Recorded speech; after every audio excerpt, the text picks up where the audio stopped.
Hello everyone, this is Flat Stanley. I recently traveled to Chicago to visit Sophie's aunt, uncle, and grandma. I also saw her cousin perform in a play, and I got to meet her aunt from New Jersey. I certainly learned a lot and had a fantastic time. Let's explore my trip to Chicago.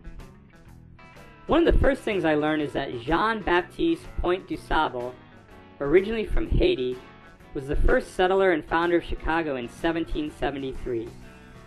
98 years later, the Great Chicago Fire of 1871 burned the entire city to the ground.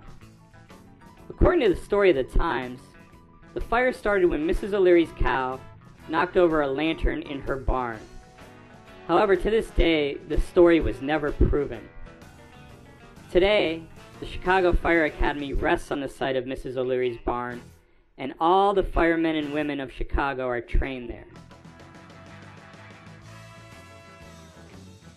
Soon after the fire, the city rose from the ashes and was rebuilt.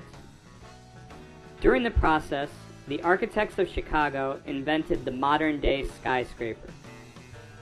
As a result, Chicago has one of the most recognizable skylines of any city in the world. In the United States, there are only two cities larger than Chicago, and those are New York and Los Angeles. We took a fast elevator ride to the 95th floor of the John Hancock building. Man, it was cool to see the city from high above. The elevator was so fast my ears popped. From there I could see the Sears Tower, which is the tallest building in North America and the sixth tallest in the world. Even Donald Trump built a hotel here. Chicago is a city of many cultures and neighborhoods. There are over 130 languages spoken in the city, which represent more than 150 different countries. So even though I only visited one city, I experienced many different cultures.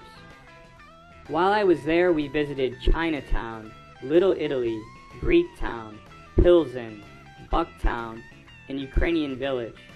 There are grocery stores, restaurants, and museums representing all cultures spread throughout the entire city. I even had dinner at a Lebanese restaurant in honor of Sophie's heritage. It was so cool to see a restaurant named after me in Greektown. And I learned that my name in Polish is Stanislaw. Chicago has world-class museums and parks. There's a sculpture called Cloud Gate, which most Chicagoans call the Bean. It was really cool because you could see your reflection in it. The artist who created it was from India. There were flowers all over the city, and even a park named after the Wizard of Oz. Chicago loves its sports teams. We went to Wrigley Field, home of the Cubs. It was so crazy how many people were there. Michael Jordan played for the Chicago Bulls and is a worldwide legend for his talent on the basketball court. The hockey team here, known as the Blackhawks, are currently competing for the Stanley Cup, which is the oldest sports trophy in North America. It was named after some dude named Lord Stanley, not me. The city is so easy to get around. You can take boats called water taxis, trolleys, horse-drawn carriages, buses, and trains. I made a few friends at American Girl, which is headquartered in Chicago, and I met another Flat Stanley at Sophie's aunt's office. We visited Navy Pier, which is the largest tourist destination in the state of Illinois. There I learned the first Ferris wheel was invented and built in Chicago 117 years ago in 1893. The first McDonald's opened 55 years ago in a city just outside of Chicago.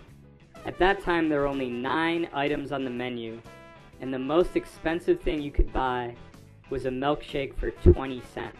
You could get a hamburger and a Coke for a quarter. Well, as you can see, I had a great time during my visit with Sophie's family in Chicago. I'm very thankful and I learned so much. Now it's time to head home.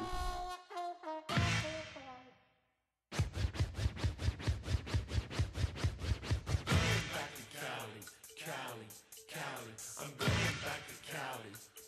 I don't think so. I'm going back to Cali. Cali.